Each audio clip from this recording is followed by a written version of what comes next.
أعوذ بالله من الشيطان الرجيم بسم الله الرحمن الرحيم الحمد لله رب العالمين والصلاة والسلام على أشرف الأنبياء والمرسلين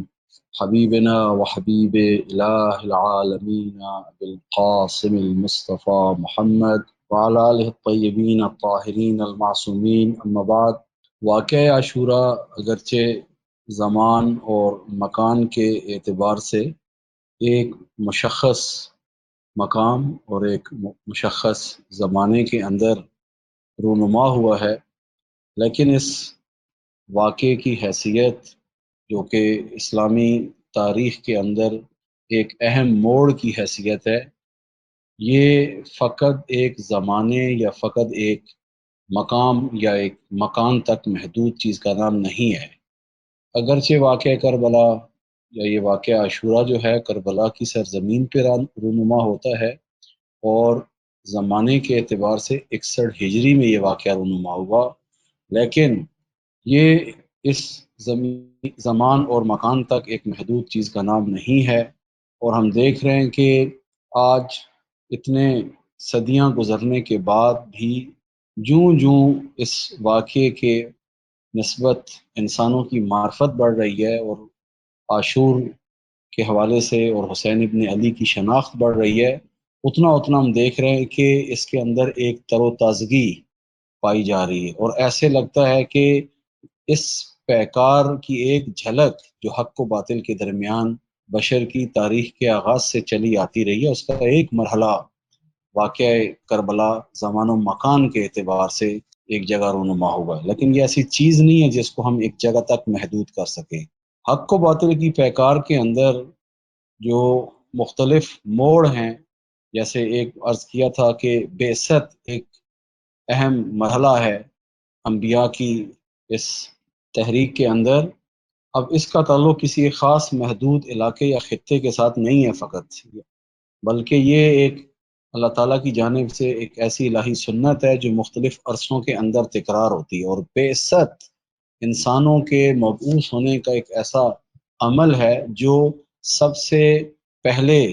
اللہ تعالیٰ کی جانب سے انبیاء الہی کے اندر یہ عمل رونما ہوتا ہے، اور کہ جس کے نتیجے میں وہ ہستی ہر اعتبار سے الہی امانتوں کو اٹھانے کے لیے تیار ہوتی ہے۔ یہ بعثت کا عمل انسانوں کے اندر بھی رونما ہوتا ہے، یہ بعثت کا عمل قوموں کے اندر بھی رونما ہوتا ہے،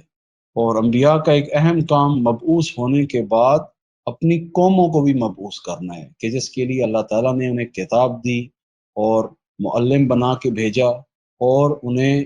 تزکیہ نفس کے پروسیس سے گزارنے کے لیے ایک اسوہ عمل کے طور پر پیش کیا۔ لہٰذا ہم دیکھتے ہیں کہ بعثت ہو یا واقعہ عاشورہ ہو یا اسی کے علاوہ دیگر جو ایسی چیزیں ہیں، ان کا تعلق کسی خاص جغرافیے کے ساتھ نہیں ہے۔ مثال کے طور پہ اگر ہم آج کے زمانے میں بات کریں انقلاب کی، انقلاب اسلامی کی، تو انقلاب اسلامی اس میں شک نہیں ہے کہ ایک سرزمین پر رونما ہوتا ہے، لیکن آیا اس کی حیثیت اسی ملک کی حد تک ہے، اس کو ایک خاص زمانے کے اندر یا فقط ایک خاص قوم کی نسبت تحلیل کیا جائے؟ نہ، ایسے نہیں ہے۔ انقلاب اللہ تعالیٰ کی جانب سے ایک جو ہے حق کے محاذ کو جب بھی ایک اس سطح کی نصرت حاصل ہوتی ہے تو ایک انقلاب رونما ہوتا ہے۔ اب اس کے لیے قومیں کتنی تیار ہوتی ہے، معاشرہ کتنا تیار ہوتا ہے، یہ خود ایک الگ مفصل بحث ہے۔ اس لیے عاشورہ جو کہ زمان و مکان کے اعتبار سے ایک محدود عرصے کے اندر رونما ہوئی، لیکن ایک فراتر از زمان و مکان ایک حقیقت کا نام ہے۔ اور کون سی چیز ہے جو عاشورہ کو زمان اور مکان سے فراتر بناتی ہے؟ یعنی آپ اس کو محدود نہیں کر سکتے ایک زمانے تک یا ایک مکان تک۔ وہ در حقیقت عاشورہ میں پوشیدہ ایسی استعدادیں، ایسی صلاحیتیں اور ایسا پوٹینشل ہے کہ یہ جوں جوں بشر اس سے آگاہ ہوتا جائے گا تو اس کے لیے یہی عاشورہ کا جو واقعہ ہے، یہ عاشورہ کا واقعہ اس کے لیے نئے دریچے معرفت کے کھولے گا، نئی اس کے اندر ایک روح جو ہے وہ ڈالے گا۔ اس لیے ہم دیکھتے ہیں کہ ایک طرف عاشورہ جو ہے در حقیقت تمام انبیاء علیہم السلام کی محنتیں کہ جو اس وارث امام حسین علیہ السلام کے ذریعے سے نتیجے تک پہنچنی ہے، اور ان تمام محنتوں کو جس ہستی نے اکارت ہونے سے اور ابس ہونے سے اور اس کے بے مقصد ہونے سے اور اس کی روح کے ختم ہونے سے جس ہستی نے بچانا ہے، وہ امام حسین علیہ السلام کی ذات مبارکہ ہے۔ اس لیے اس عاشورہ کا جو حادثہ ہے، عاشورہ کا جو واقعہ ہے، اس کو ایک تاریخی اہم موڑ کے طور پر قرار دیا گیا ہے۔ ہمیں یہاں پر 3 رابطوں کو دیکھنے کی ضرورت ہے، اور آج کی جو ہماری آج سے جو اگلی نشستیں ہیں، آج سے ہم مستقیم جس بحث میں وارد ہو رہے ہیں وہ 40 سے متعلق ہے۔ پچھلی جو 10 نشستیں تھیں ہماری، اس کے اندر ہم نے زیادہ جو بحث کی وہ الہی تاریخ کا جو تسلسل ہے عاشور تک، اور اس کے بعد عاشور کا ظہور کے ساتھ جو تعلق ہے، اس کو ایک حد تک آپ کی خدمت میں مختلف ادوار سے گزارتے ہوئے بیان کیا، تاکہ ہمارے سامنے الہی جو نگاہ ہے حوادث اور واقعات کے اوپر اور تاریخ کے اوپر، سب سے پہلے ہمارے لیے وہ عیاں ہوں۔ اور اس کے عیاں ہونے کا جو نتیجہ ہے وہ یہ ہے کہ انسان کو یہ تمام حقائق ایک یک پارچگی اور ایک خاص قسم کی ہم آہنگی اور ایک خاص نظم کے ساتھ انسان کے سامنے جو ہے واضح ہونا ضروری ہے، کہ جس کی ہم نے ایک چھوٹی سی کوشش کی کہ پچھلی نشستوں میں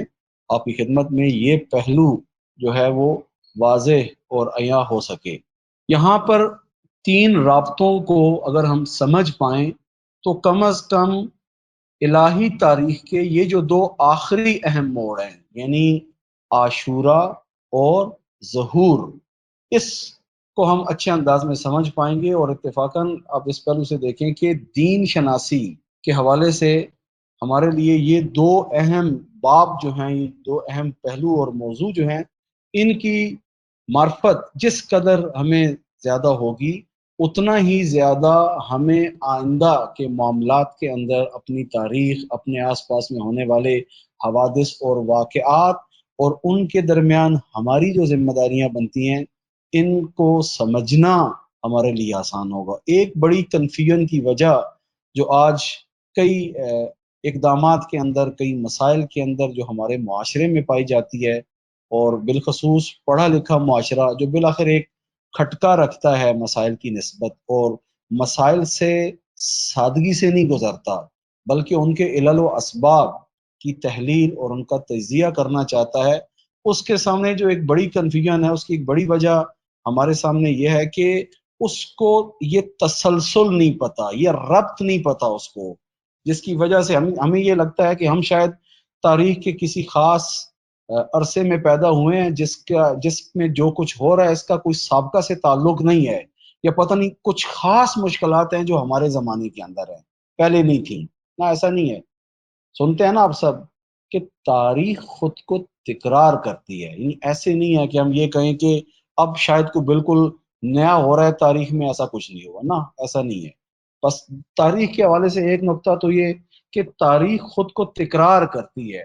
اور دوسرا نقطہ یہ کہ تاریخ آئینہ ہے جس آئینے میں انسان نے اپنے مستقبل اور مستقبل میں آنے والی چیزوں کو دیکھنا ہے۔ اسی لیے کہتے ہیں کہ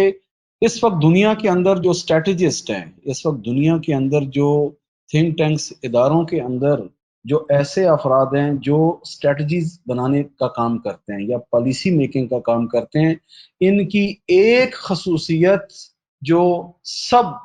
تھنک ٹینکس کے اندر اور ایسے اسٹریٹجسٹ افراد کے اندر دیکھی جا سکتی ہے، ان کی تاریخ کے اوپر گرپ ہے، چاہے وہ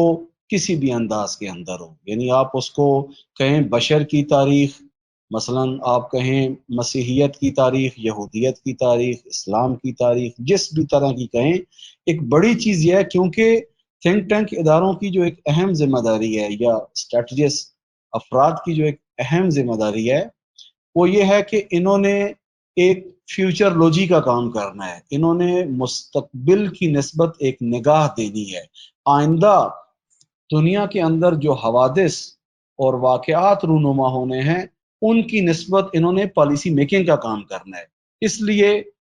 ایک اہم خصوصیت جو اسٹریٹجیکل تھنک ٹینک اداروں کے اندر اور جو اسٹریٹجسٹ افراد ہوتے ہیں ان کے اندر جس ایک اہم خصوصیت کا ہونا ضروری ہوتا ہے وہ ان کا تاریخ شناس ہونا ہوتا ہے. جس بھی حوالے سے ان کا ایک ریسرچ ورک ہے یا جو بھی ان کا ٹاسک ہے اس کی نسبت ان کے سامنے تاریخ کے لیے ایک ایسی کنڈیشن کا ہونا ضروری ہے کہ جس میں تاریخ کے اندر واقعات کے ربط کو کشف کر سکے. یہ بڑا اہم کام ہے. اتفاقاً جو تھنک ٹینک اداروں کا ایک اہم کام ہوتا ہے اس کے اندر ایک اہم چیز ان کے اندر جس کو انہوں نے آگے لے کے چلنا ہوتا ہے وہ انہی تاریخ کے واقعات اور تاریخ کے اندر سے ڈاکٹرینل لیول کے اس میں سے قواعد نکالنا ہے. یہ خود ایک بڑا اہم کام ہوتا ہے ان اداروں کا. البتہ ہمارے ہاں یہ ادارے تقریباً نہ ہونے کے برابر ہیں،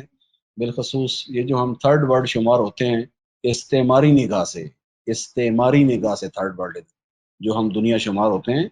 ہمارے ہاں تو یہ چیزیں ہیں ہی نہیں. اصلاً یہ کلمات ہی کانوں سے ملموس نہیں ہے، یعنی کانوں پہ یہ پڑے ہی نہیں ہے کلمات کہ بالآخر یہ بھی کوئی دنیا ہے، یہ بھی کوئی کام ہے. ظاہر ہے آج اگر نظام کفر اپنے اس باطل سلسلے کو آگے بڑھا رہا ہے یا آج یہاں تک پہنچایا ہے تو وہ کوئی سادہ طریقوں سے تو نہیں پہنچایا، بلکہ پشت پہ پورا کام ہوتا ہے. جیسا کہ میں نے عرض کیا تھا کہ واقعہ کربلا کے اندر یا عاشورہ کے اندر ہم بڑی سادگی سے نہ گزر جائیں کہ ادھر حسین ابن علی ہیں اور ان کے مقابلے میں ایک یزید ہے جو شرابی ہے اور ان بیلنس ہے اور اس طرح کا انسان ہے. مسئلہ فقط یزید نہیں ہے، یزید کے پیچھے پوری اسٹیبلشمنٹ ہے جس کو پتہ ہے کہ میں نے کس طرح سے چیزوں کو ڈیزائن کرنا ہے، جس کو پتہ ہے کہ حق کے راستے میں ہرڈلز کیسے کھڑی کرنی ہے، جس کو پتہ ہے کہ حسین ابن علی کی کورل ٹیم نہیں بننے دینی. اور کریں حسین ابن علی کی کورل ٹیم نہیں بننے دینی. جس کو پتہ ہے کہ میں کیا کروں کہ اسلام کے ایسے موجہ چہرے، ایسے افراد کہ جن کے اقدامات کو دیکھ کر عوام کم از کم کنفیوژن کا شکار ہو جائے کہ جب یہ بیٹھ گئے ہیں تو میں کیسے اٹھوں، جب یہ نہیں قیام کر رہے تو میں کیسے قیام کروں. اگر یہ اتنا ہی اہم ہوتا تو پہلے یہ کھڑے ہوتے. شیطان سارے حربوں کو استعمال کرتا ہے. یزیدیت ایک پوری اسٹیبلشمنٹ کا نام ہے. یزیدیت فرد یزید نہیں ہے. یزید کو آپ ایک پپٹس کے طور پہ لیں، یزید کو درمیان میں ایک کٹ پتلی کے طور پہ آپ لیں. مسئلہ یزید نہیں ہے، فقط یزید کے نیچے پوری اسٹیبلشمنٹ ہے کہ جو اس پچھلے محاذ باطل کے تجربات بھی جس کے پاس ہیں. ظاہر سی بات ہے اگر محاذ حق کے اوپر ہونے والی کاوشیں آپس میں مربوط ہیں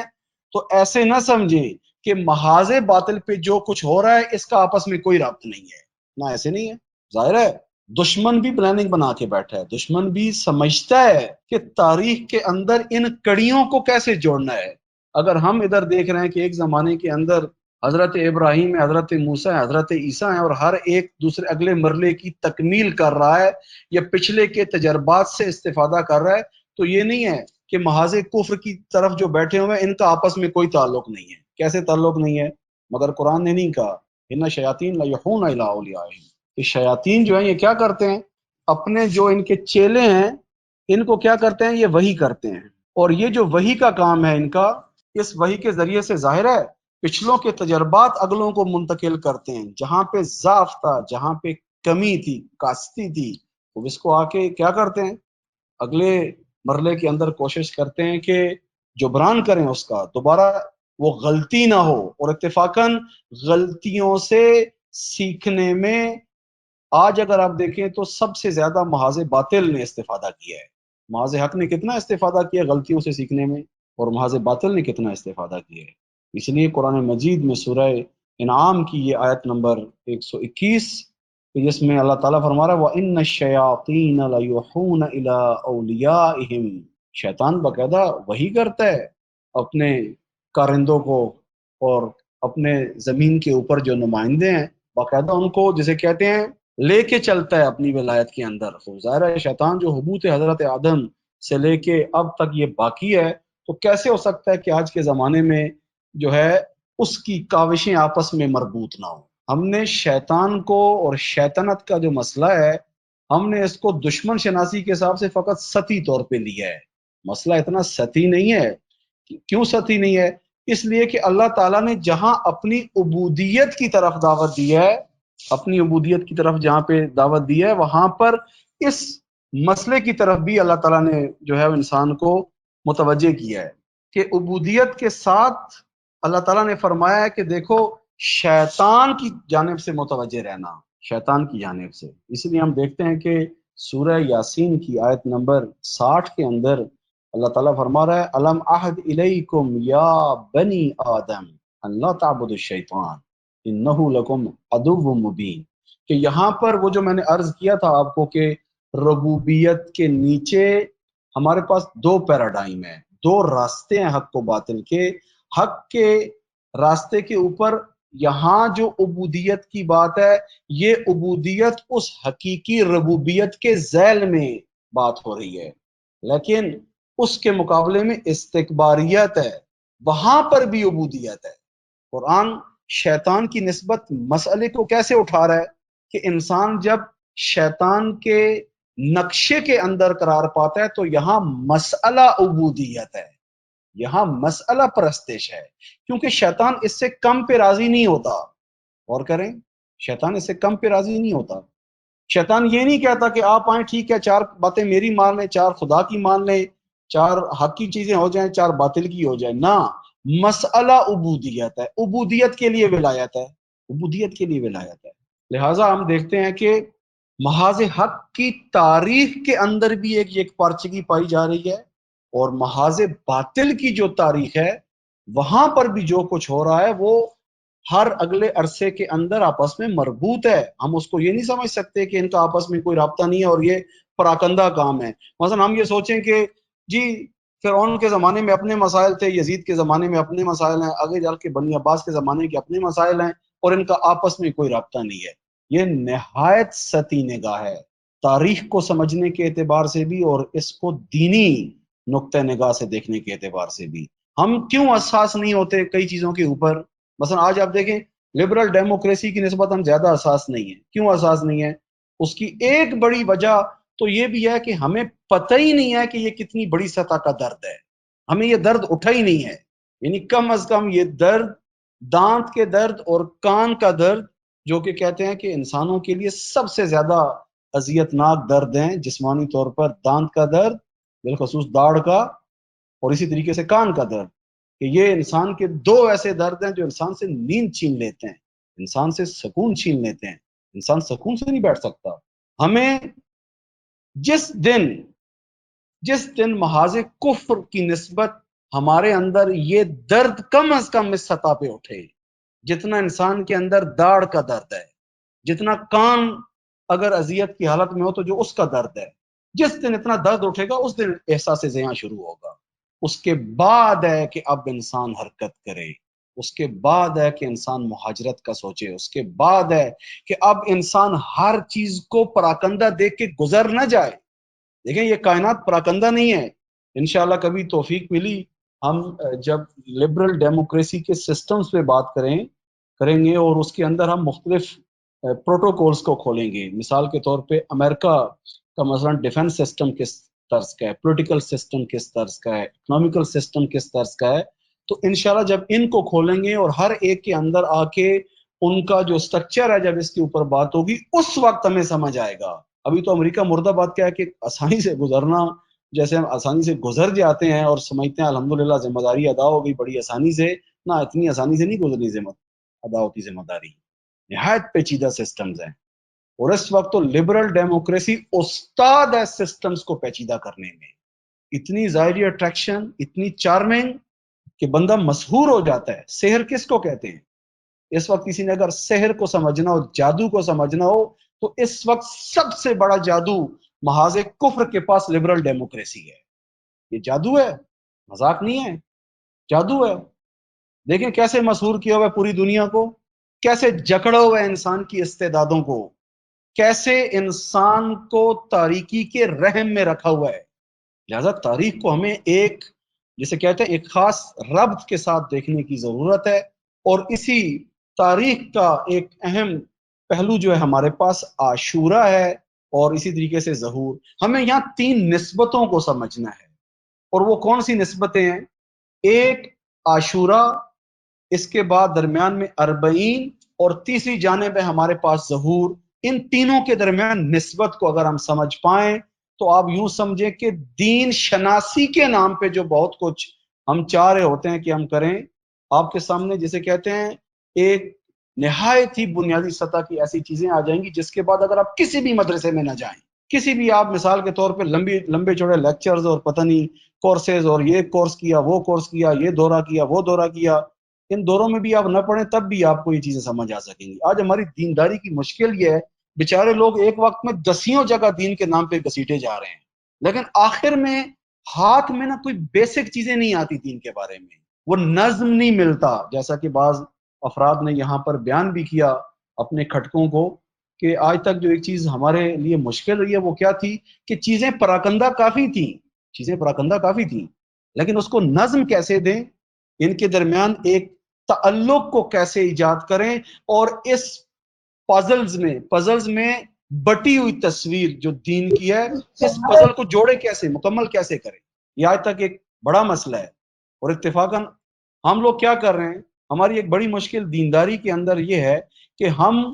عوام کو، معاشرے کو، بجائے اس کے کہ مچھلی پکڑنا خود سکھائیں، ہم مچھلیاں پکڑ پکڑ کے ان کو تھیلوں میں دے رہے ہیں، مچھلیاں پکڑ پکڑ کے۔ کیا مطلب مچھلیاں پکڑ کے دے رہے ہیں؟ پراکندہ انفارمیشنز، 2 باتیں تربیت سے متعلق، 2 باتیں اخلاق سے متعلق، 2 باتیں امام مہدی سے متعلق، 2 باتیں ظہور سے متعلق، اور اس طرح کر کے بندہ جو ہے اتنے دن کورس کے نام پہ گزار لیتا ہے، اتنے دن مجلس کے نام پہ شرکت کرتا ہے، لیکن آخر میں ساری چیزیں پراکندہ ہی نصیب ہوئی ہیں۔ جبکہ انبیاء آ کے معاشروں کے اندر جو ہدایت کا کام کرتے ہیں، انبیاء آ کے سب سے پہلی چیز جو انسانوں کے لیے جو سیٹ کرتے ہیں وہ کیا ہے؟ انسانوں کے سامنے ہدایت کا نقشہ رکھتے ہیں۔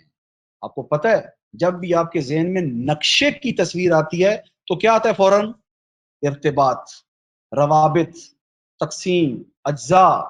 سٹارٹنگ پوائنٹ، اینڈنگ پوائنٹ، درمیانی چیز، اطراف، تو یہ سب چیزیں ایک نقشے کے اندر آتی ہیں۔ انبیاء ہدایت کا نقشہ رکھتے ہیں، اسی لیے آپ دیکھیں جتنے بھی انبیاء ہیں، کہ جیسے سورہ بقرہ میں آپ سنتے ہیں کیا ہے کہ وہاں بات عبودیت کی ہو رہی ہے، سورہ بقرہ کی بالکل ابتدائی آیات جو ہیں وہاں پہ کیا ہے کہ یا ایھا الناس اعبدوا ربکم الذی خلقکم، ہم عبودیت کو عبادت کے نام پہ نہایت محدود چند مناسک تک لے کے آگئے ہیں، جبکہ قرآن کہہ رہا ہے کہ دیکھو انبیاء کی تعلیم کے اندر پہلا میسج یہ ہے کہ بھائی اپنی پیراڈائم مشخص کرو، اللہ کی ربوبیت کے نیچے آنا ہے تو عبودیت کا رستہ ہے، شیطان کا جو یہ شجرہ خبیثہ ہے اور باطل کا جو نظام ہے اگر اس کی طرف جانا ہے تو استکباریت ہے، ولایت ہر 2 طرف ہے، ہر 2 طرف پلاننگ ہے، ہر 2 طرف افراد ہیں، ہر 2 طرف نقشہ ہے۔ قرآن سب سے پہلے یہ لائن سیدھی کرتا ہے عبودیت کی۔ کسی کو دیندار بنانے کے لیے آغاز کہاں سے ہوگا؟ ابھی ہم جو دینداری کا کام کرتے ہیں اور چاہتے ہیں معاشرے میں دن بدن دیندار زیادہ ہوں، ہمارا جوان متدین ہو، خوب ان کے لیے کہاں سے شروع کریں؟ انبیاء کے نقشے کے اندر سب سے پہلا مسئلہ عبودیت کا ہے، اس لیے جو پلمب انسانی حیات کے اوپر، انسانی فکر کے اوپر، انسانی عمل کے اوپر جس پلمب کو قرار دیتے ہیں وہ پلمب کیا ہے؟ عبودیت کا ہے، کہ اس کے ذریعے سے پرکھے جاؤ گے، تمہاری سب چیزیں اس کے ذریعے پرکھی جائیں گی۔ اس لیے ہم دیکھتے ہیں کہ عاشورہ، اربعین اور ظہور کے یہ جو 3 چیزوں کے درمیان رابطہ ہے وہ کس طرح کے کہ قیام امام حسین الہی عبودیت کے لیے جس کوشش کا نام ہے، اس کوشش نے تاریخی مرحلے کو طے کرتے ہوئے جس ظہور تک پہنچنے اور قیام مہدوی، اس قیام مہدوی سے پہلے اس قیام عاشورہ کے اندر موجود جو پوٹینشل ہے، موجود جو استعدادیں ہیں، موجود جو صلاحیتیں اور صلاحیات ہیں، ان کو اس ظہور سے پہلے ایک بار متجلی ہونا ہے، اس نے عیاں ہونا ہے۔ عاشورہ میں موجود صلاحیتوں اور استعدادوں کو رونما ہونے کے لیے اور عیاں ہونے کے لیے ایک نیچرل پروسیس کی ضرورت ہے، جیسے انبیاء کو الہی نقشے کی طرف انسانوں کو لانے کے لیے جس تدریجی عمل کی ضرورت تھی، اسی طریقے سے عاشورہ کو بھی ایک زمان کی ضرورت ہے، ایک رشد کے خاص مرحلے کی ضرورت ہے، کہ جو الحمدللہ آج آپ دیکھ رہے ہیں کہ اتنے صدیوں کے بعد پچھلے چند سالوں سے ہم اس الہی ارادے کو اپنی آنکھوں سے دیکھ رہے ہیں کہ اللہ تعالیٰ نے اب یہ ارادہ کیا ہے کہ عاشورہ میں موجود جو ظرفیتیں، صلاحیتیں، پوٹینشل اور استعدادیں ہیں، ان کو اب عیاں کرے، اس کو عیاں کرے۔ اور یہاں پر اربعین در حقیقت اس پل کا نام ہے، غور کریں، اربعین در حقیقت اس پل کا نام ہے جس نے قیام امام حسین کو قیام امام عصر کے ساتھ متصل کرنا ہے۔ بس اربعین کس جہت کی تیاری ہے؟ اربعین میں جو سب سے پہلے کام جس کی ضرورت ہے، ظاہر ہے اگر ہمیں عاشورہ میں موجود پوٹینشل کا پتہ نہ ہو، کس طرح ہم ظہور کی طرف حرکت کر سکتے ہیں؟ کس طرح ہم اربعین کے اس سنہری موقع سے اور اس سنہری فرصت سے استفادہ کر سکتے ہیں؟ اس رابطے کو سمجھنا اور اس رابطے کے مختلف جوانب اور اس کے مختلف پہلوؤں کو کھولنا ضروری ہے۔ میں پھر دہرا رہا ہوں، اربعین عاشورہ، اربعین، ظہور، اس رابطے کو کشف کریں، اس پہ فکر کریں، اس پہ مطالعہ کریں، سوچیں، روابط کو کشف کریں، آپس میں مباحثہ کریں۔ اس طرح کر کے یہ رابطہ اگر ہمارے لیے واضح ہو جاتا ہے، میں کم از کم بے عنوان ایک ایسے طالب علم کی جس کی تھوڑی بہت اس میدان کے اندر کوششیں ہیں مطالعے کے حوالے سے یا اس چیز کو سمجھنے کے حوالے سے، آپ یقین کریں اس رابطے کو اگر آپ کشف کر پائیں،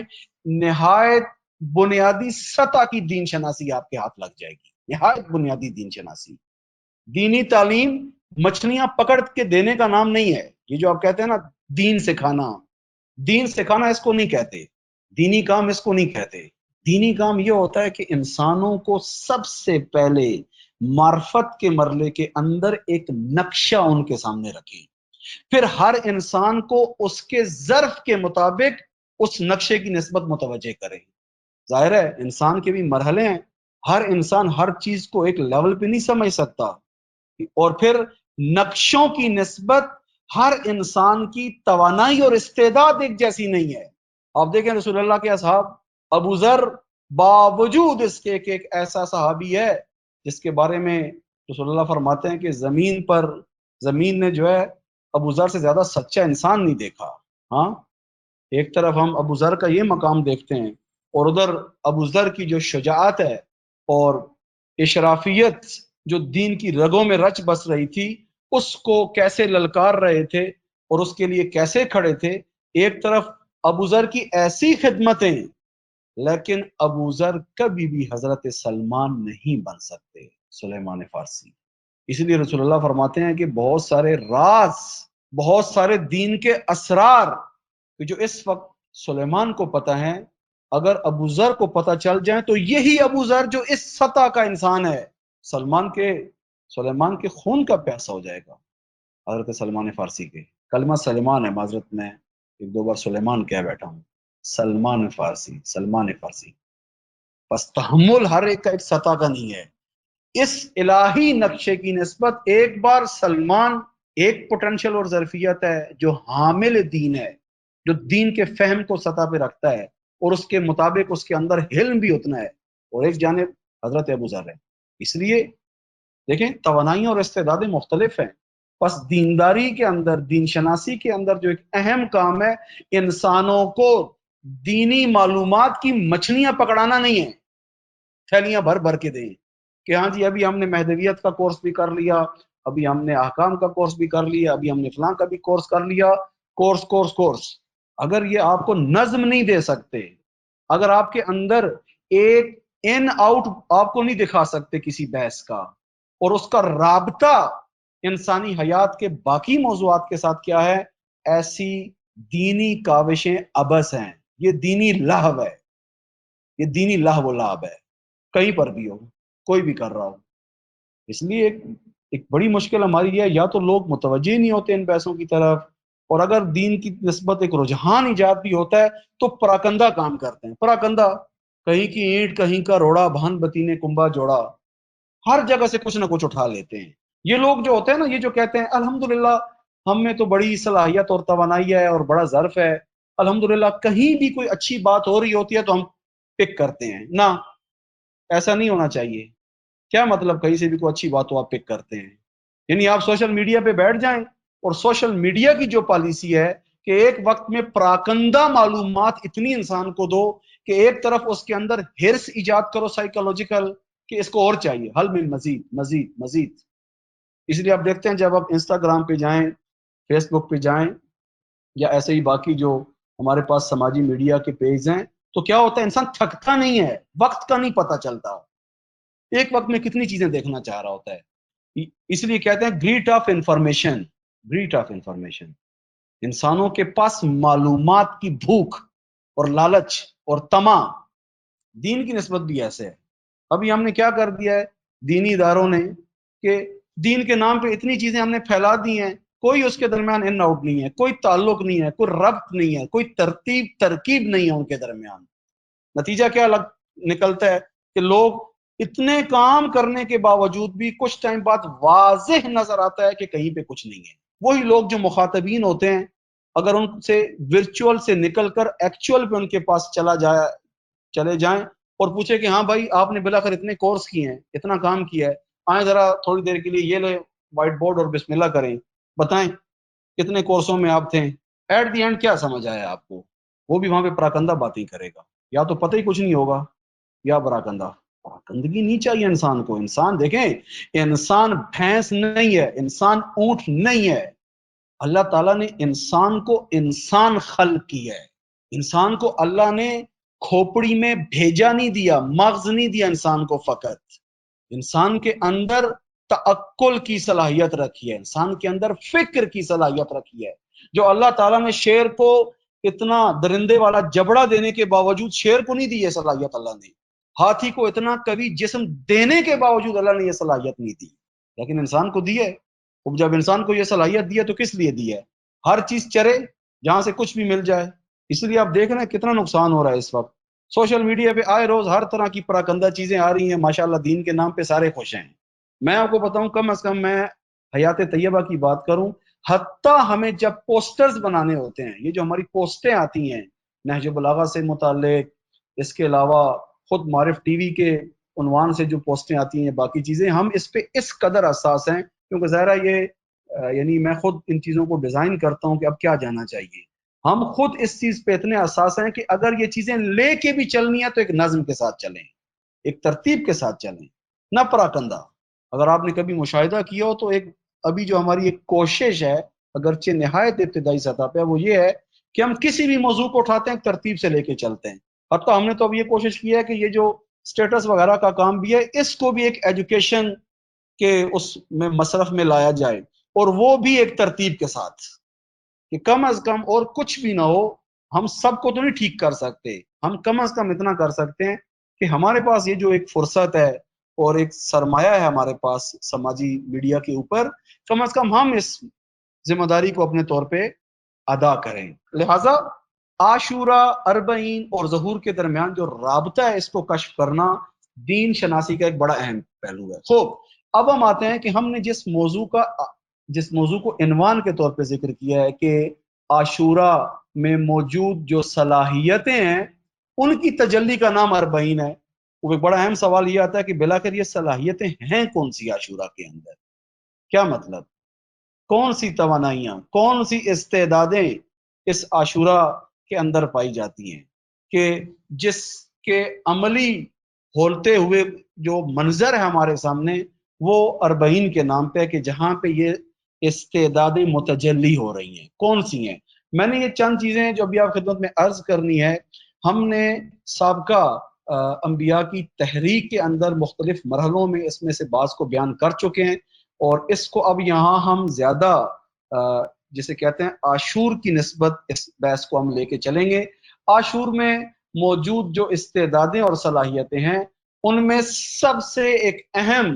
اور بنیادی صلاحیت جو عاشورہ میں پائی جاتی ہے، اور اس عاشورہ کی بنیاد پر ایک توحیدی تہذیب کو کھڑا کیا جا سکتا ہے کہ جس کی ایک جھلک ہمارے پاس اس وقت اربعین ہے. اس عاشورہ کی صلاحیت کی بنیاد پر ایک نیشن بلڈنگ کا کام ہو سکتا ہے، جس کی ایک جھلک اس وقت آپ کے پاس یہ اربعین کی موومنٹ اور اس کے اندر انسانوں کا حرکت کرنا اور یہ اقدامات ہیں، اور وہ کیا ہے کہ عاشورہ کے اندر در حقیقت انسان کی تعالی، انسان کی بلندی، انسان کے وجود کی جو حقیقی جو انسان کے وجود کا پہلو ہے، عاشورہ کے اندر یہ نمایاں ہوتا ہے۔ اس لیے آپ دیکھیں امام حسین کے لشکر کے اندر جو افراد موجود ہیں، اس تحریک حسینی کے اندر جو افراد موجود ہیں، یہ سب وہ افراد ہیں جو چنے جانے کے بعد جو آتے ہیں، یہ سب وہ افراد ہیں جن کی نگاہ زمین کی طرف نہیں ہے، ان کی نگاہ اوپر کی طرف ہے۔ اگر آپ میں سے چند افراد نے ایام عاشورہ کے اندر حیات طیبہ کے بعض پوسٹرز ایسے دیکھے ہوں معارف ٹی وی کے، یا میں نے بعض چیزیں خود جو ہے اپنے جو ادارے کا نمبر ہے وہاں پر کچھ ہنر کی زبان میں ہم نے چند تصویریں جو ہے، جس پہ یہاں پر ایک شخصیت ہے، نام میرے اب ذہن میں نہیں ہے مکمل، اچھے انداز میں انہوں نے ہنر نمائی کی تھی، اور عنوان کیا تھا؟ ما رأیت الا جمیلا، کہ میں نے جمال الہی کے علاوہ کچھ نہیں دیکھا۔ اس کو باقاعدہ طور پر اس کو ایک منظر میں پیش کیا گیا ہے نقاشی اور آرٹ کی زبان کے اندر۔ وہاں پر کیا تھا غور کریں کہ جناب زینب سلام اللہ علیہ کھڑی ہیں، اور سامنے اصحاب اور اہل بیت میں سے جو افراد وہاں شہید ہوئے ان کے لاشہائے مطہر پڑے ہوئے ہیں، بی بی کی نگاہ زمین کی طرف نہیں آسمان کی طرف ہے۔ میسج کیا ہے؟ ما رأیت الا جمیلا۔ یا ایک جگہ منظر کشی کی گئی کہ جس کے اندر سامنے جو لشکر شیطان یعنی یہ لشکر یزید کھڑا ہوا ہے، وہاں پر تاریکی ہے، وہاں پر اندھیرا ہے، لیکن اس لشکر سے اوپر کہ جس میں امام حسین جب اس کو دیکھ رہے ہیں تو وہ منظر اوپر کی طرف کا ہے جہاں پر نور ہی نور ہے اور فرشتوں کا نزول ہے۔ یہ کیا ہے کہ انسان اپنے اس بالا مرتبہ اور جو عالی مرتبہ ہے اس کی طرف متوجہ ہے۔ اس لیے جو ایک بنیادی ظرفیت اس واقعہ عاشورہ کے اندر پائی جاتی ہے، وہ انسان کا پستی اور دنیت اور وہ جو حبوط کا مرحلہ تھا انسان کا، اس سے نکل کر انسان کا اپنے حقیقی مقام کی طرف متوجہ ہونا ہے۔ یہ واقعہ کربلا کے اندر نہایت اہم پوٹنشل ہے۔ اگر ہم یہ چاہتے ہیں کہ آج انسانوں کو پستیوں سے نکال کر ان کو ان کے حقیقی راہ کی طرف متوجہ کریں، تو اس کا ایک اہم ترین وسیلہ ہمارے پاس اس وقت حسین ابن علی کی ذات اور حسین ابن علی سے متعلق یہ عاشورہ اور یہ سارا سلسلہ ہے۔ لہٰذا اربعین عاشورہ میں موجود ایک بنیادی ترین پوٹنشل انسان کو اس کی اصل حقیقت کی طرف متوجہ کرنا ہے۔ کہ ہم دیکھتے ہیں کہ کاروان حسینی اگر آپ آئیں اور کاروان حسینی کے سٹرکچر کے اوپر نگاہ کریں، یہاں پر آپ حبیب ابن مظاہر، ہلال بن نافع جیسے بوڑھے سے لیں اور ششماہی بچے تک آئیں، آپ یہاں مرد و زن کے اندر آئیں، یہاں جوان اور نوجوان کو اگر آپ یہاں پہ دیکھیں، یہ سب کے سب وہ ہیں جن کی نگاہ اس اپنے عالی ترین مرتبہ انسانی کی طرف ہے۔ اس لیے آپ دیکھتے ہیں کہ ان کی روحیں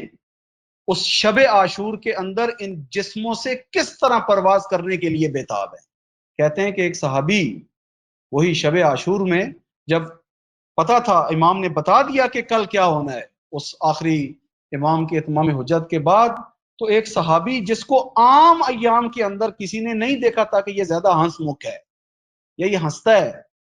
اس دن اس کو دیکھا کہ نہایت خوشی کے عالم میں ہے، نہایت خوشی کے عالم میں ہے۔ تو ایک دوسرا امام کا صحابی اس سے پوچھتا ہے کہ بھائی کیا ہو گیا ہے، تم نے تو مذاق بنا لیا ہے، نہیں پتا کہ یہاں جنگ کی حالت میں ہو۔ تو صحابی کہتا ہے مگر تم نے میری زندگی نہیں دیکھی، آج تک مجھے اتنا شاداب حالت میں دیکھا ہے، آج تک اتنا خوشحالی کی حالت میں دیکھا ہے؟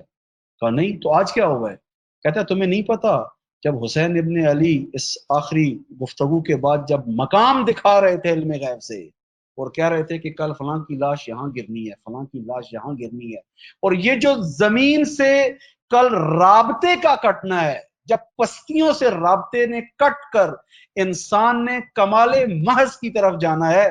اور کل جو معراج ہے اس انسان کا، کل جو عروج ہے اس انسان کا، کہہ رہا ہے کہ اس کا اشتیاق اور شوق ایسا ہے کہ جو مجھے اس وقت اس نشاط کی حالت میں لا رہا ہے۔ دیکھیں یہ کون سی نگاہ ہے، یہ پوٹنشل ہے عاشورہ کے اندر۔ آج آپ دیکھیں یہ بات تو ہمارے لیے بڑی ملموس ہے اس وقت کہ آج آپ دیکھتے ہیں کہ اسی 40 کے نتیجے میں کتنے انسان ایسے ہیں کہ جن کی سابقہ زندگیاں پستیوں کے اندر تھیں، اور آج آپ دیکھیں اسی 40 کے توسط سے اس مانوی سفر کے اندر کس طرح سے متحول ہو رہے ہیں، کس طرح سے ان کے اندر ایک انٹرنل ریولوشن ایجاد ہو رہا ہے۔ یہ صلاحیت 40 کے اندر موجود ہے، یہ صلاحیت عاشورہ کے اندر موجود ہے، جس کی تجلی ہم اس وقت 40 کے اندر دیکھ رہے ہیں۔ آپ دیکھیں 40 پہ جو لوگ آ رہے ہیں کیسی حالت ہے ان کے اندر، ہاں خود سے گزر رہے ہیں ایک ایسے زمانے کے اندر جہاں انسان دن بدن پیسہ اور مادیات کے ساتھ چپکتا جا رہا ہے، وہیں پر عاشورہ کی یہ صلاحیت کہ جو 40 میں متجلی ہو رہی ہے، اس کا ایک مصداق اور پہلو انفاق در راہ خدا ہے۔ ہر بندہ یہ کوشش کر رہا ہے کہ میں اپنے آپ سے نکال کے لگاؤں ہر طرح سے۔ یہ کیا ہے؟ در حقیقت انسان کا وہ جو اس اپنے مادیات اور مادی تعلقات سے گزر کر جو انسان کی حقیقت کا جو چہرہ ہے، انسان اس کی طرف متوجہ ہو رہا ہے۔ یہ صلاحیت اللہ تعالیٰ نے اس عاشورہ کے اندر رکھی ہے کہ جس کی تجلی اس وقت ہم 40 کے اندر دیکھ رہے ہیں۔ اور حتیٰ خود آپ دیکھیں، خود اسی عاشورہ کے واقعے کے ٹائم پہ آپ دیکھیں کہ لشکر یزید کا کمانڈر ہے حر بن یزید ریاحی، آپ دیکھیں یہ ہمارے سامنے اللہ تعالیٰ نے اسی عرصے کے اندر ایک بڑا تحول اور ایک چینج رکھا ہے کہ دیکھیں اب اس کو دیکھیں، آپ کل تک کہاں کھڑا تھا، کس پستی میں کھڑا تھا، اور اس پستی کے اندر کیا کچھ نہیں کیا اس نے، ہاں لیکن عاشورہ در حقیقت تجلی تھی ایک ایسی اس انسانی حقیقت کی طرف متوجہ کرنے کی کہ اس کی جھلک جب یہ دیکھتا ہے، اب دیکھیں کیسے منقلب ہوتا ہے، اور خود نہیں آ رہا فقط، ہاں اور دیکھیں آتا کیسے ہے، عجیب عجیب قسم کا ادب ہے جو ہمیں حر کی توبہ کے ٹائم پہ ہمیں سمجھنے کی ضرورت ہے، کس ادب کے ساتھ آتا ہے حسین ابن علی کے پاس۔ عاشورہ در حقیقت وہ جگہ ہے کہ اگر کوئی انسان پستیوں سے رذالتوں سے نکل کے اگر اپنے حقیقی مقام کی طرف متوجہ ہونا چاہے تو جیسا حدیث کے اندر ہے نا کہ کلنا سفینۃ النجاہ وسفینۃ الحسین اسرا، کہ ہم سب کے سب کشتی نجات ہیں اہل بیت، لیکن حسین ابن علی کی کشتی بڑی تیزی کے ساتھ ساحل نجات تک پہنچاتی ہے۔ کتنا بڑا پوٹینشیل ہے کہ اس 40 کے اندر یہ عاشورہ کا پوٹینشیل آپ دیکھ رہے ہیں کہ انسان متحول ہو رہے ہیں، انسان پستیوں سے نکل کر، انسان مادی وابستگی اور تعلقات سے نکل کر، اور انسان جو دن بدن لشکر شیطان اور دشمن کوشش کر رہا ہے کہ انسان کا تعلق خود سے کاٹ دے، انسان کا تعلق انسانی اعلیٰ مرتبے سے کاٹ دے، یہ تعلق اب 40 کے نتیجے میں دوبارہ بحال ہو رہا ہے۔ وجہ کیا ہے؟ وجہ یہ ہے کہ اللہ نے یہ ظرفیت اور صلاحیت عاشورہ کے اندر رکھی ہے۔ دوسری جو ایک اہم ظرفیت عاشورہ کے اندر ہے، اور اس کو ہم انبیاء کے مختلف ادوار میں بیان کر چکے ہیں، کیونکہ الہی تہذیب اور تمدن کو کھڑا کرنے کے لیے ہجرت اور کاروان کی صورت میں حرکت ضروری ہے۔ اس کو ہم نے مختلف انبیاء کے زمانے میں ملاحظہ کیا کہ جس میں سے آپ خود واضح ترین ایک نمونہ اسلام کے اندر اگر ہم کہیں تو خود رسول اللہ کی جو ہجرت ہے، اور رسول اللہ کی ہجرت کے ساتھ ان ایک ابتدائی جو اسلامی امت کی اکائی، وہ رسول اللہ کے ساتھ ایک مہاجرین کا جو ایک طبقہ ہے، آپ دیکھیں اس نے جو کام کیا، ہجرت اصل ہے اسلامی تہذیب اور تمدن کے کھڑا کرنے کے لیے۔ اس ہجرت کا سب سے پہلا تعلق انسان کے وجود کے اندر ہے، جو انسان کو اپنے وجود کے اندر سفر طے کرنا ہے، اس سے پہلے کے باعث سفر طے کریں، پہلے وجود کے اندر، کیونکہ دیکھیں انسان کے اندر بعض اوقات انسانیت سے فاصلے بہت زیادہ ہو جاتے ہیں۔ انسان نے اپنے وجود کے اندر آگاہانہ طور پر اس ہجرت کو انجام دینا ہے۔ انسان کے اندر خصلتوں کی نسبت جو اخلاق رذیلہ ہے، جو پست اخلاق ہے انسان کا، جو پست صفات ہیں جس کا انسان اور انسانیت سے کوئی تعلق ہے نہیں ہے، ان سے انسان کی ہجرت اخلاق کریمہ کی جانب، انسان کی نفس امارہ کی اتباع سے ہجرت عقل سلیم کی جانب، انسان کی اپنے وجود کے اندر ہر اس تعلق سے ہجرت جو انسان کو الہی نقشے میں حرکت نہ کرنے دے، ایک امام کی اتباع میں نہ جانے دے۔ یہ وہ ہجرت ہے جو اس کاروان کے اندر ہم دیکھتے ہیں کہ ایک طرف تو جو انبیاء کے ہم نے عرصوں میں دیکھی، خود امام حسین علیہ السلام کا جو یہ کاروان ہے کہ جس میں آپ دیکھتے ہیں کہ امام نے بڑے احسن انداز میں اس چیز کی طرف جو ہے وہ متوجہ کیا اور بتایا کہ جو ہم نے آپ کی خدمت میں پچھلی ایک نشست کے اندر یہ امام کا جو جملہ ہے، امام نے جو فرمایا کہ ہمارے ساتھ کون آئے، اور اپنے اس پوری تحریک کی وضاحت کی کہ جس میں فرمایا کہ من کان باذلا فینا محجتہ، من کان باذلا فینا محجتہ وموطنا علی لقاء اللہ نفسہ فلیرحل معنا فاننی راحل مصبحا انشاء اللہ تعالی۔ امام فرماتے ہیں کہ جو شخص بھی اللہ تعالیٰ کے اس راہ کے اندر ہماری ہمراہی میں، جو شخص بھی اپنی جان کی فداکاری کر سکتا ہے، جو بھی اپنی فداکاری کے لیے تیار ہے ہمارے ساتھ اس راستے کے اندر، اور جو بھی لقائے الہی کی طرف کوچ کرنا چاہتا ہے، امام فرماتے ہیں فلیرحل معنا، یہ ہمارے ساتھ چلے، یہ ہماری ہمراہی کرے۔ امام یہاں پہ ایک ہجرت مانگ رہے ہیں، غور کریں، امام یہاں پہ ایک ہجرت مانگ رہے ہیں۔ امام کا کام لوگوں کو یہ نہیں کہنا ہوتا کہ جہاں بیٹھے ہیں الحمدللہ ٹھیک رہیں، بس یہیں سے آپ اپنا خمس زکوٰۃ بیچتے رہیں اور وہیں سے ہمارے حق میں بھی دعا کریں، ہمارے ظہور کے حق میں بھی دعا کریں، کچھ بھی نہیں کرنا، آرام سے ایڈجسٹ رہو۔ امام تو یہ نہیں کرتا، امام خود بھی بےتاب روح ہوتا ہے اور ایک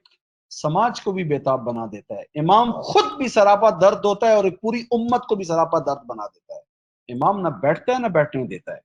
اس کی وجہ یہ ہے کہ دین کی ذات کے اندر مسلسل ارتقاء ہے، محاذ حق مسلسل ارتقاء کی اندر ہے، کی حالت میں ہے، دین کی ذات میں حرکت ہے، دین کی ذات میں موومنٹ ہے۔ بس ایسی دینداری جو دن بدن انسان کو لا تعلق بنا دے، دن بدن انسان کو بس جسے کہتے ہیں ایک منفعل مزاج انسان میں اور غیر جانبدار انسان میں تبدیل کرے، ایسی دینداری مشکوک ہے، یہ کسی بھی ڈھنگ اور رنگ کے اندر ہو۔ اس لیے امام فرماتے ہیں کہ جو شخص بھی فداکاری کر سکتا ہے، یعنی تعلقات کے ان مادی مرنوں سے گزر چکا ہے، اپنے تعلقات کی نافیں کاٹ چکا ہے، اور اب لقائے پروردگار، وہ اپنی حقیقت اصلی کی طرف جو انسان سفر کرنا چاہتا ہے، فلیرحل معنا، بسم اللہ، چلے ہمارے ساتھ۔ اور امام فرماتے ہیں فإننی راحل مصبحا انشاءاللہ تعالی، امام فرماتے ہیں کہ کل صبح ہم نے حرکت کرنی ہے، کل صبح ہمیں نکلنا ہے۔ ابھی آپ دیکھیں کتنا ہم نے ان پہلوؤں کو بیان کیا ہے، خالی 28 رجب کو لکھ دیتے ہیں جناب امام کی روانگی جو ہے مدینہ سے مکہ کی طرف، ہاں، اور اس کے بعد ہم ایک خاص تصویر بناتے ہیں، فضا بناتے ہیں، اور اس کو خالی ایک جہت دیتے ہیں۔ خوب اس پہلو کو کون کھولے گا؟ ایسے کاروان تو نہیں ہے جو بیٹھا تھا آرام سے اور اٹھ پڑے اور چل پڑے اور بس اس نے یہاں سے گزر کے جانا ہے۔ ہم تو اس کو ایسے پیش کرتے ہیں جیسے لگتا ہے بس ایسے ہی یہاں سے نکلے تھے، یہاں سے گزرتے گزرتے یہاں پہنچ گئے اور یہاں کی قربانی دے دی اور اس کے بعد ختم۔ اور میرا اور آپ کا کام اب یہ ہے کہ ہم خالی اس کو جو ہے وہ ایک غم کی حالت اور وہ بھی ایک خاص اس سطح پہ لے کے چلے۔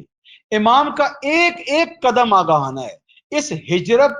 امام کے ہمراہ کون ہجرت کرے گا؟ ظاہر ہے جو ہجرت کے باطنی مرحلے سے گزر چکا ہو۔ پھر یہ ہجرت مومنانہ کاروان کی صورت میں ہے، امام اپنے اہل و عیال میں سے چنتے ہیں اور ان کو لے کے چلتے ہیں، اور اس کے بعد آپ دیکھیں اس پورے عرصے کے اندر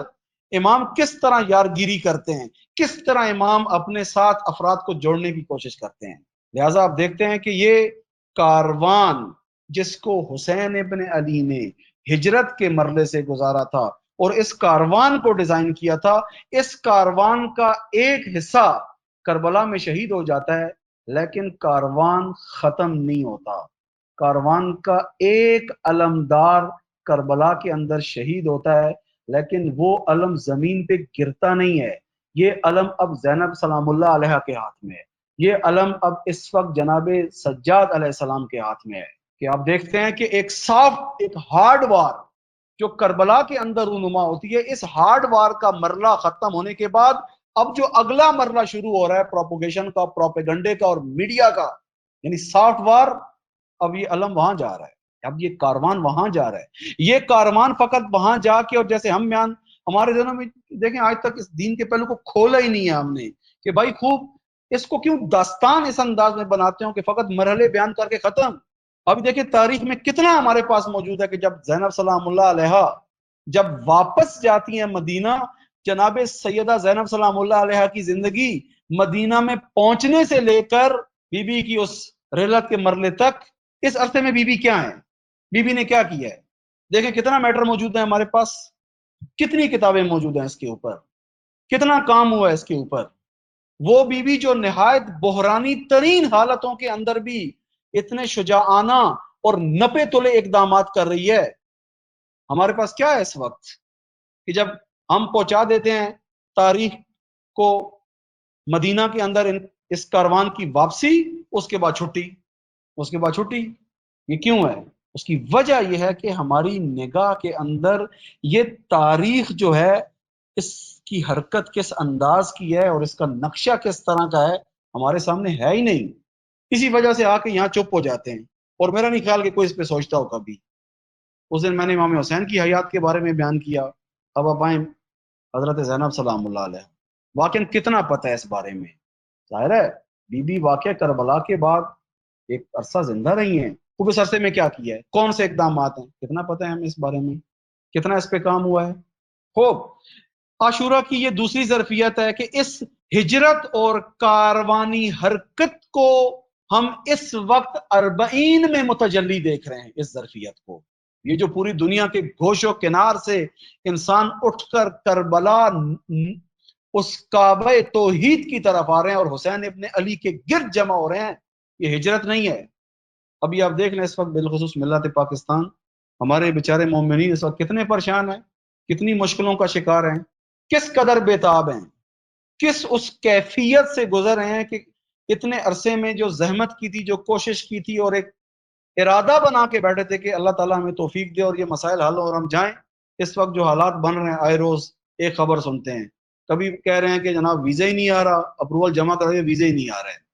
کبھی جو ہے وہ بارڈر بند ہو جاتا ہے، بارڈر کھولتا ہے تو ویزے کا مسئلہ ابھی تک حل نہیں ہے. ہاں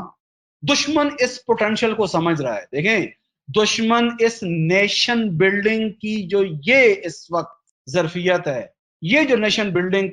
کے لیے اس وقت یہ جو پوٹینشل ایجاد ہو رہا، دشمن اس کی طرف متوجہ ہے. یہ مومنانہ کاروان ہے، اس میں ہجرت بھی موجود ہے، یعنی انسان جغرافیائی اعتبار سے اپنے تعلقات کے کاٹنے کی تمرین کرتا ہے بالآخر کچھ دن. ظاہر سی بات ہے جو کل اپنی دکان بند کر کے آتا ہے، کل جو اپنا بزنس کچھ دن کے لیے چھوڑ کے آتا ہے، کل جو اپنا دفتر کچھ دن کے لیے چھوڑ کے آتا ہے، کل جو تعلیمی ادارے سے اپنے لیے چھٹی لے کے آتا ہے، خوب کدھر آ رہا ہے، کدھر آ رہا ہے؟ یہاں تو کوئی دنیاوی مظاہر نہیں ہے، یہاں تو کوئی انسان اپنی مادی عیاشیوں کے لیے نہیں آ رہا، کربلا کی طرف آ رہا ہے. دبئی، ترکی یا کسی یورپی ملک میں عیاشی کے لیے نہیں جا رہا، کربلا آ رہا ہے. ہاں یہ ہجرت ہے. اس ہجرت کے نتیجے میں اب یہ ہجرت تنہا نہیں ہے، یہ ایک کاروان میں آ رہا ہے، یہ ایک کاروان میں، یہ ایک انسانی کاروان ہے جس کے اندر یہ آ رہا ہے، نہ فقط وہ علاقائی کاروان. اور یہ دیکھیں ہو کیا رہا ہے، غور کریں آپ جغرافیائی اعتبار سے. یہ کاروان لوکل سطحوں سے شروع ہوتے ہیں، علاقائی سطحوں سے شروع ہوتے ہیں، پھر مثال کے طور پہ ذرا میں اس کو یوں سمجھاؤں، مثال کے طور پہ ایک محلہ، ایک یونین کونسل، ایک تحصیل، ایک ضلع، ایک ڈسٹرکٹ، ایک صوبہ، ایک ملک. ہاں اب یہ کاروان کیا ہو رہا ہے، لوکل جگہوں سے نکل کے آ رہا ہے، مثلا یونین کونسل سے نکل کر تحصیل میں آ رہا ہے، تحصیل سے گزرتا ہوا روڈ کے اوپر یہ اب کدھر آ رہا ہے، ضلع کے اندر، ضلع سے گزرتا ہوا اب یہ آ رہا ہے صوبے کے ڈسٹرکٹ کے اندر،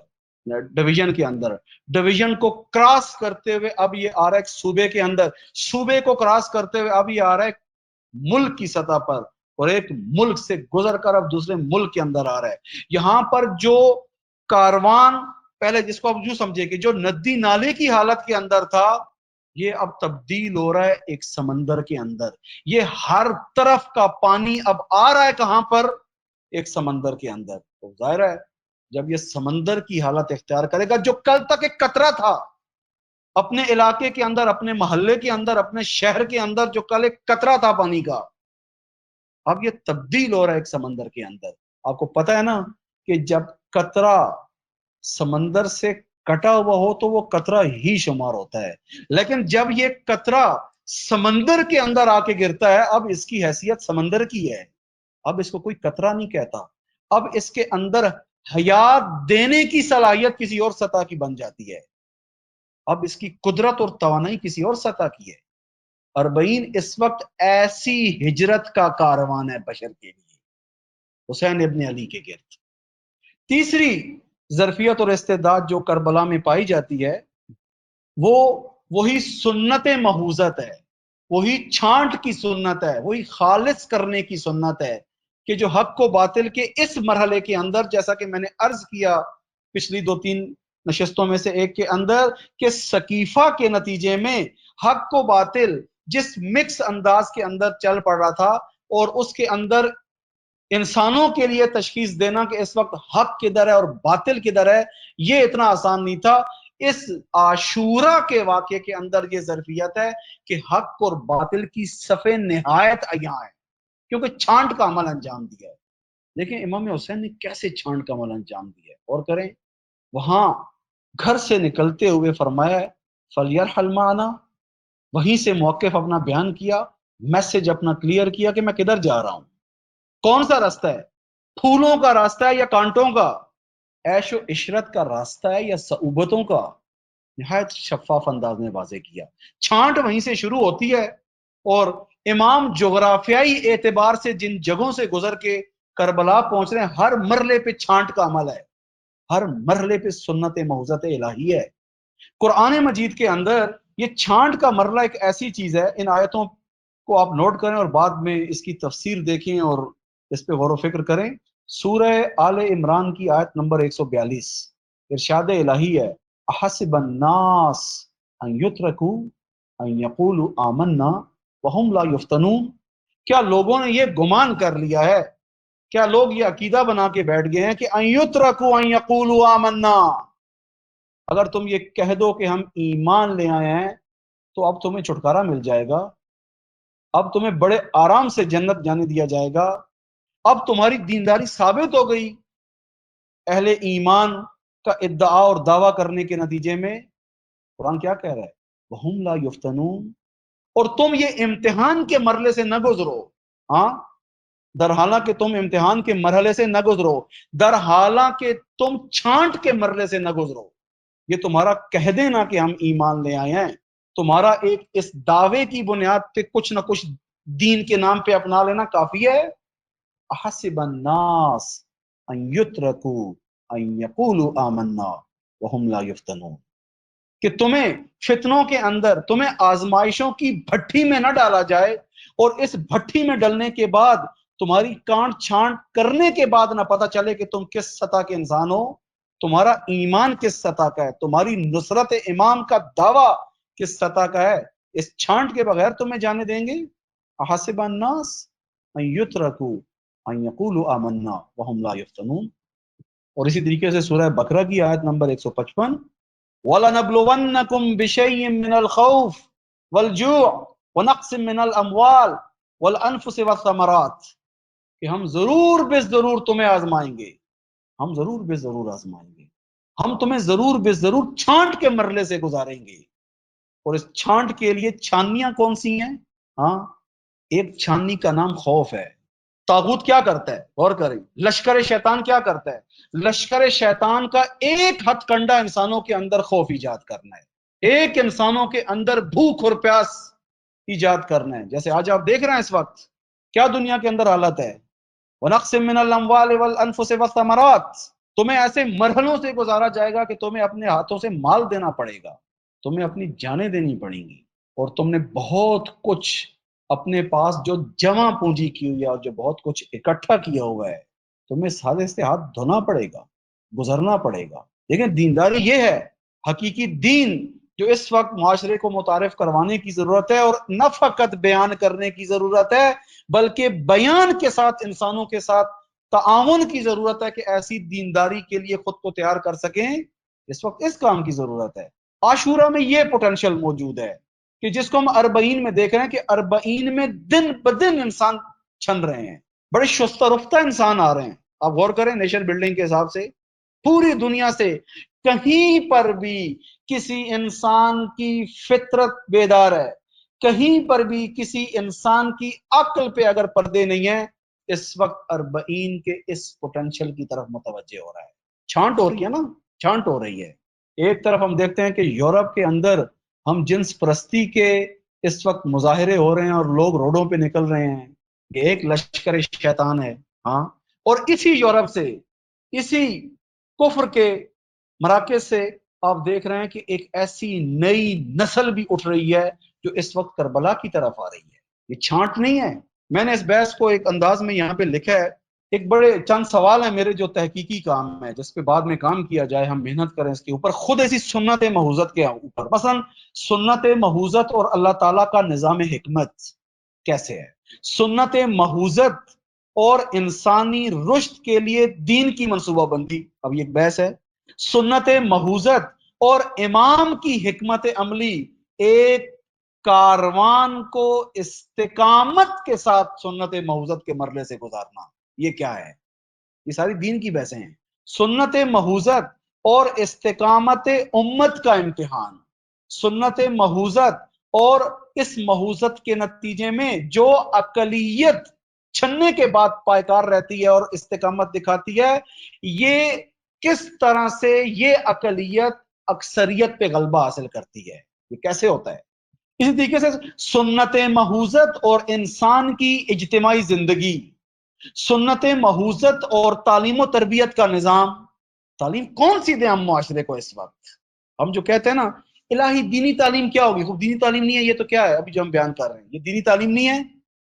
دینی تعلیم اور کس کو کہتے ہیں؟ سنت محوزت اور انسانی ارادے کی تقویت کیسے ہوگی؟ کس طرح کے ارادے انسانوں کے اندر پروان چڑھائیں، اس کی جڑیں اتنی انسان کے وجود کے اندر گہری کریں اور ان جڑوں کی بر وقت تربیت کے نام پہ آبیاری کریں، تاکہ سنت محوزت کے اندر کوئی انسان بے ثباتی کا شکار نہ ہو. کیسے ہوگا؟ سنت محوزت اور سماجی نفسیات. بس یہ تیسری ظرفیت ہے جو عاشورہ کے اندر پائی جا رہی ہے. چوتھی ظرفیت یہ ہے کہ دین کے جو ایک فکری نظام ہے پورے کا پورا، اس فکری نظام کے قیام کی فرصت بھی اس کے اندر موجود ہے. حسین ابن علی نے وہاں پر فقط ایک حق کو باطل کے درمیان، یوں نہیں ہے کہ ہم یہ کہیں کہ فقط ایک ہارڈ وار کے اندر ایک جنگ ہوئی ہے. اس سے پہلے غور کریں، اس سے پہلے کہ واقعہ کربلا حق و باطل کے درمیان ایک ہارڈ پاور ہو، اس سے پہلے ایک سافٹ پاور ہے. اقدار کی جنگ ہے، ویلیوز کی جنگ ہے، ارزشوں کی جنگ ہے. تمام ارزشیں عاشورہ کے اندر یہ پوٹینشل موجود ہے کہ کس طرح سے دین کے جامع نقشے کو کھڑا کرے. اس لیے ہم دیکھ رہے ہیں کہ یہ جو اس وقت 40 کی حرکت ہے، اس کے اندر 40 کی جو یہ موومنٹ ہے، 40 کی جو یہ تحریک ہے، اس کے اندر آپ دیکھ رہے ہیں کہ کئی چیزیں اکٹھی ہو رہی ہیں، کئی کام ایک وقت میں ہو رہے ہیں. ویژن انسان کے سامنے مزید واضح ہوتا جا رہا ہے. انسان اس وقت 40 کو تہذیب کی سطح پہ اپنے لاشعور میں کم از کم سمجھ رہا ہے. ممکن ہے بعض کے پاس الفاظ نہ ہو، ممکن ہے بعض لوگ اس کو اس انداز میں بیان نہ کر سکے، لیکن اپنے لاشعور میں کم از کم اس کو درک کر رہے ہیں، سمجھ رہے ہیں کہ بھائی کام چھوٹا نہیں ہے، چیز چھوٹی نہیں ہے. خالی یوں نہیں ہے کہ ایک جگہ سے آپ چلے اور ایک جگہ آگے ہو. اب سوال یہ ہے ان 4 پوائنٹس کے بعد،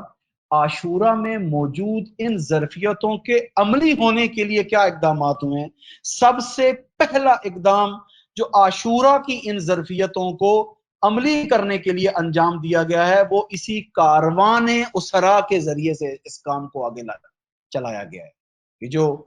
کوفہ و شام کے اندر جو کچھ انجام پایا اور اس کے بعد جو کچھ واقعہ کربلا کے بعد انجام پایا ہے، یہی تو ظرفیتیں تھیں، اور دشمن اس ظرفیت کی طرف متوجہ تھا. اس لیے آپ تاریخ اٹھا کے دیکھ لیں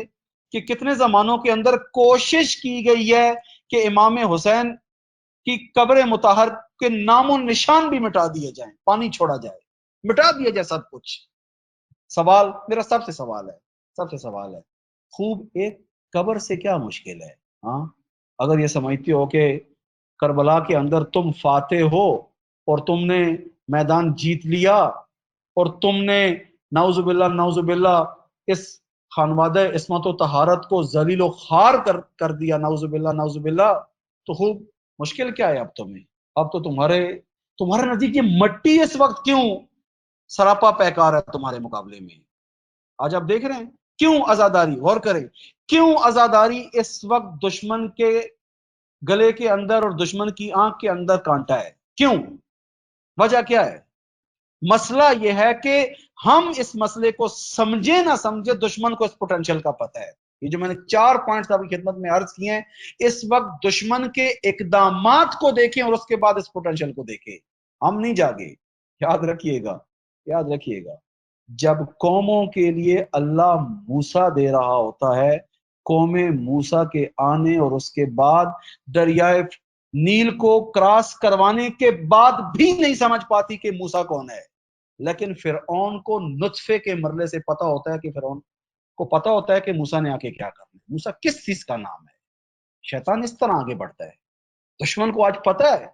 کہ یہاں پر عاشورہ کا نتیجہ اور اس میں جو پوٹینشل موجود ہے وہ اس وقت 40 کے اندر عملی ہو رہا ہے۔ یہاں پر آپ دیکھیں آخری پوائنٹ اور اس کے بعد زحمت تمام، وہ یہ کہ اگر ہم یہ چاہتے ہیں کہ اس